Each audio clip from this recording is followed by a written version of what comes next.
Olá, meu amigo, olá, minha amiga, seja muito bem-vindo. Para você que não me conhece ainda, meu nome é Marcos Viquesi, eu fui servidor concursado do INSS por 11 anos e hoje eu me dedico, entre outras atividades, à área do ensino, ensinar direito previdenciário, ensinar direito tributário, ensinar direito empresarial previdenciário, que é o tema de hoje. Então, espero que você goste bastante e que você aproveite aí esses minutos sobre direito empresarial previdenciário. Mas, Marcos, direito empresarial previdenciário? Eu nunca ouvi falar nisso. Eu sempre pensei que o direito previdenciário era aplicado o quê? À pessoa física. E, de fato, você tem um grande campo de atuação perante as pessoas físicas, perante os segurados da Previdência Social, perante os dependentes da Previdência Social, mas você também tem um campo gigante, muito mal explorado, na parte do direito empresarial previdenciário, direito previdenciário para empresas. O que eu posso fazer no direito empresarial previdenciário? Primeiro, você que é advogado já deve conhecer, pelo menos ter ouvido falar sobre o INSS Digital, que é um convênio entre a OAB e o INSS, para que o advogado possa requerer benefícios do INSS de maneira eletrônica, através desse convênio.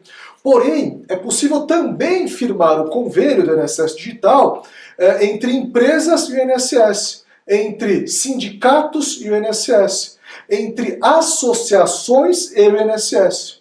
Só que obrigatoriamente tem que ter um advogado.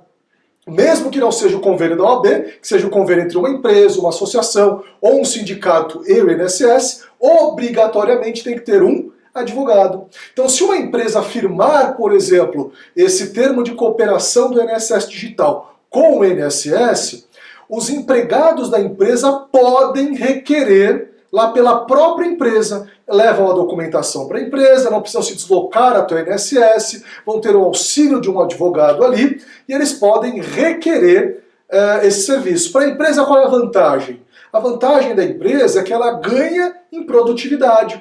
O tempo que esse empregado ficaria fora, o tempo que esse empregado correria atrás de advogados, correria atrás de uma série de coisas, ele tem esse serviço dentro da própria empresa.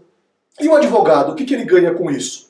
A partir do momento que ele firma um termo ali, ele firma um contrato, na verdade, com a empresa, e essa empresa tem esse termo de cooperação com o INSS, todos os requerimentos que os empregados quiserem dar entrada ali de aposentadoria, por exemplo, aposentadoria programável, aposentadoria especial e por aí vai, serão feitos dentro da própria empresa por esse advogado e ele vai receber. Ele pode firmar, por exemplo, um contrato mensal com essa empresa de receber um valor fixo até X requerimentos e um valor, de repente, Y até, W requerimentos, e você firma um contrato ali da forma como é melhor para você e para a empresa, e você pode receber mensalmente. Além disso, vamos lá.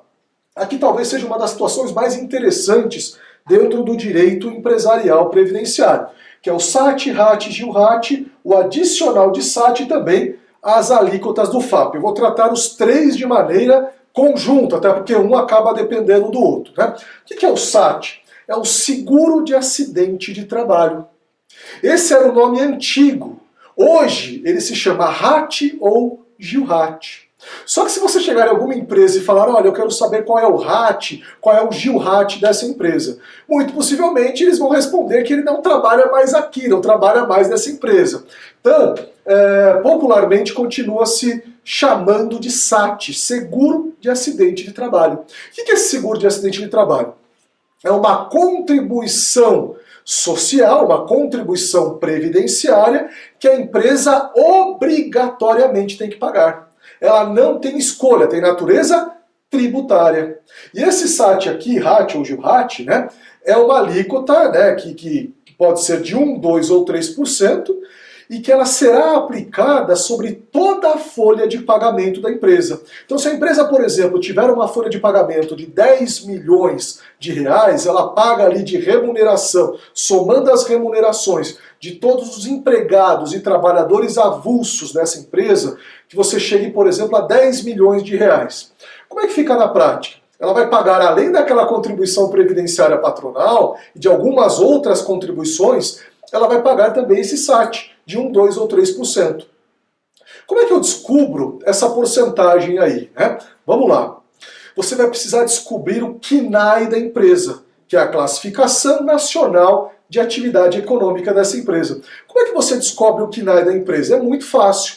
Tendo o CNPJ da empresa, você vai entrar no site da Receita Federal, vai entrar na área de consulta a CNPJ, digitar o CNPJ da empresa e lá vai aparecer o CNAE ou os CNAEs dessa empresa, porque é muito possível, é bem provável que essa empresa tenha mais de um CNAE. Um CNAE principal e outros CNAEs secundários. E aí você descobre que é o CNAE da empresa.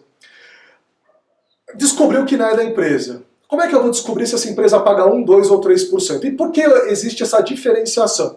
1% para as empresas que estão em setor, que tem um CNAE, que tem o quê? Uma baixa quantidade de acidentes. 2% se a quantidade já é mediana e 3% se ocorrem muitos acidentes de trabalho que geram benefícios previdenciários com caráter acidentário.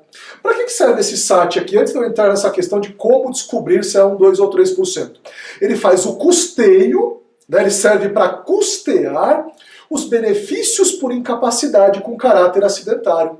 Então, toda vez que há concessão do antigo auxílio-doença, hoje auxílio por incapacidade temporária, que seja acidentário, nós temos o previdenciário e o acidentário. O acidentário advém de um acidente de trabalho, que pode ser típico ou atípico. Se advém de um acidente de trabalho, eu tenho o quê? Um auxílio-doença acidentário. Posso ter também o quê? Uma aposentadoria por invalidez acidentária. Se for acidentária, quem está custeando esse benefício é o quê? É o SAT, é o que entra através do SAT. Só lembrando que a aposentadoria por invalidez mudou de nome, né? Após a reforma da Previdência, aposentadoria por incapacidade permanente. Além disso, nós temos a pensão por morte, que pode ser acidentária ou não, se for acidentária, SAT, e também o auxílio acidente, que ele pode ser tanto acidente de qualquer natureza, como advindo de um acidente de trabalho. Se advém do acidente de trabalho, é o SAT que faz o custeio. Moral da história, descobrir ali o CNAE da empresa, já expliquei para você antes. Como é que eu descubro se essa empresa vai pagar 1, 2 ou 3%? Eu vou lá no decreto 3048 de 99, procuro o anexo 5, procuro o CNAE da empresa e na coluna do lado vai aparecer se ela paga 1, 2 ou 3%. Mas Marcos, esse valor de 1, 2 ou 3% sobre a folha de pagamento, ele vai ser fixo? Ele pode variar. Como que ele pode variar? Existe o FAP, que é o item 4, depois eu volto no item 3. O item 4, que é o FAP, que é o fator acidentário de prevenção. O fator acidentário de prevenção ele leva em consideração quantos benefícios previdenciários com caráter acidentário foram concedidos aos empregados e trabalhadores avulsos daquela empresa nos 2 anos anteriores. Então, se a empresa teve se os empregados daquela empresa tiveram muitos benefícios previdenciários com caráter acidentário concedidos, esse fator acidentário de prevenção, ele pode aumentar aquela alíquota de 1, 2 ou 3%. Então, aquela alíquota de 1, ela pode chegar a dobrar, pode chegar a 2. A de 2 pode chegar a 4. E a de 3 pode chegar a 6%. Marcos, e se a empresa foi diligente? Se de repente ela investiu em saúde e segurança do trabalho, né, investiu ali em medidas, ali, por exemplo, no EPI, equipamento de proteção individual, equipamento de proteção coletiva, mantém ali programas de proteção ao trabalhador para que não haja acidente de trabalho, e de repente ela não teve nenhum benefício previdenciário com caráter acidentário concedido nos 2 anos anteriores, ou teve uma quantidade muito pequena, ela pode reduzir até pela metade aquele valor. Marcos, não entendi. Vamos supor que é uma empresa que tem alíquota de 1. Aquela alíquota de 1 pode variar entre 0,5% até 2%, a depender do FAP da empresa, que aí vai ser calculado com base nos benefícios previdenciários com caráter acidentário que foram concedidos aos empregados dessa empresa. Aquela alíquota de 2 pode variar de 1 até 4, e aquela de 3 pode variar de 1,5% até 6%. E onde é que, por exemplo, o advogado da área previdenciária vai entrar nessa questão de SAT e FAP? Primeiro, o SAT ele pode ser de 1%, 2% ou 3%. Tem muitas empresas pagando com base em 3%, sendo que, pelo KNAI dela, ela teria que pagar sobre 1% ou 2%. A alíquota seria de 1% ou 2%. Nesse caso, ela pode restituir ou compensar os últimos 5 anos pagos a maior. E tem uma quantidade muito grande de empresas pagando sobre 3%. E também a empresa pode contratar vocês para realizar um serviço chamado de gestão de acidentados, que eu vou tratar daqui a pouco, mas só adiantando aqui, que vocês vão fazer o quê? Sempre a defesa dessa empresa, toda vez que houver perante o INSS a concessão de um benefício previdenciário com caráter acidentário. Nossa, Marcos, que maldade! Quer dizer que vão tirar o benefício ali daquele segurado, daquele dependente, que tanto precisam daquele benefício? Não, não é o caso. O que vai ser feito aqui vai ser o quê? A defesa dessa empresa para demonstrar que não foi advindo de um acidente de trabalho, que aquele segurado ou dependente tem sim direito ao benefício previdenciário, mas que não é advindo de um acidente de trabalho. O que isso vai mudar para a empresa?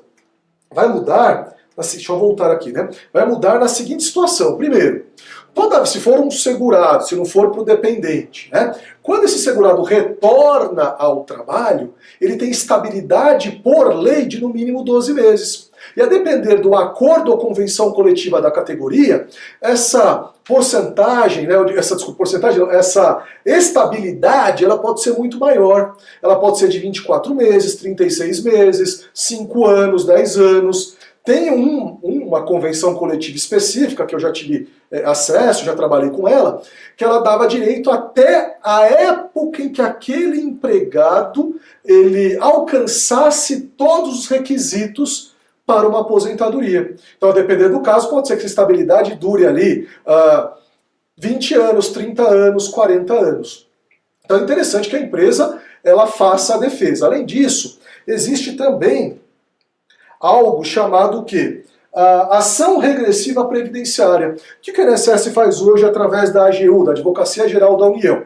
Toda vez que há concessão de um benefício previdenciário com caráter acidentário, o INSS vai lá e entra com uma ação regressiva contra a empresa, cobrando tudo que ele já pagou e ainda o que ele vai ter que pagar. Se for, por exemplo, uma viúva que ela teve a infelicidade do marido dela falecer, por exemplo, no aniversário dela de 44 anos de idade. Pela tábua de expectativa de vida do IBGE, como é que funciona? A expectativa de vida, ambos os sexos, aí, que é aplicada, né, para questões previdenciárias, para essa esposa, para essa viúva, ela daria na casa de 78 anos e uns quebradinhos. Vamos arredondar para 79. Então, se ela for receber a pensão dos 44 até os 79, ela tem uma expectativa de vida de 35 anos, de receber essa pensão por 35 anos. E ainda mais 35 13º. Vamos supor, aqui para ficar fácil o nosso cálculo, que essa pensão por morte seja no valor de R$5.000. R$5.000 vezes 35 anos vezes 35 13º dá o valor de R$2.275.000. Esse é o valor da ação regressiva que o INSS vai entrar contra essa empresa. E aí o que vai acontecer na prática? Eu garanto que 99% das empresas do Brasil, elas quebram com uma ação regressiva dessas. E o índice de sucesso do INSS, aí no caso da AGU, da Advocacia Geral da União, é bastante grande nessas regressivas. Por quê? Porque a empresa, primeiro, em alguns casos, ela realmente errou, ela não investiu em saúde e segurança do trabalho. Em outros casos, o que acontece também? Ela teve a seguinte situação também com relação a essas regressivas. Ela não fez o dever de casa, que é a gestão de acidentados. Ela não contratou um advogado, não contratou um escritório de advocacia para defendê-la em todas as situações onde houve, por exemplo, alguma situação, alguma concessão de benefício previdenciário com caráter acidentário. E além disso, essa gestão de acidentados influencia também no FAP, que toda vez que a empresa consegue que esse benefício não seja com caráter acidentário, o FAP dela diminui. Vamos lá, para a gente continuar aqui na nossa aula. Qual que é o tamanho da boca do leão? O leão tem uma boca pequena ou tem uma boca grande? Tem uma boca grande. Por que eu trouxe isso? Qual que é o símbolo da tributação, o símbolo da Receita Federal? É um leão. E o leão não se contenta só com o SAT. Ele criou também o quê? O que foi criado há alguns anos? O adicional de SAT. Que além daquele 1, 2 ou 3%, tem uma outra alíquota que visa custear o benefício da aposentadoria especial. Então, qual o grande problema aqui? Vamos supor que uma empresa ela tenha 300 empregados. E só 200 trabalham expostos a agentes nocivos que geram direito à aposentadoria especial. Por exemplo, um ruído muito alto, algum agente biológico, algum agente químico, né? De repente até algum agente cancerígeno. Como é que funciona na prática? Esse trabalhador ele vai ter direito futuramente à aposentadoria especial, caso ele preencha os requisitos, ou se for antes da reforma da Previdência, ele consegue até converter o tempo especial em comum. Se o tempo foi trabalhado antes da reforma, ele consegue. Para custear essa aposentadoria especial, existe o adicional ou complemento de SAT, que a empresa ela só paga, isso não é descontado do empregado, que seria uma dupla punição. Já trabalha exposto a um agente nocivo à saúde, ainda teria que pagar algum valor a mais? Não, isso é pago pela empresa. E esse adicional de SAT, ele é sobre toda a remuneração daquele empregado.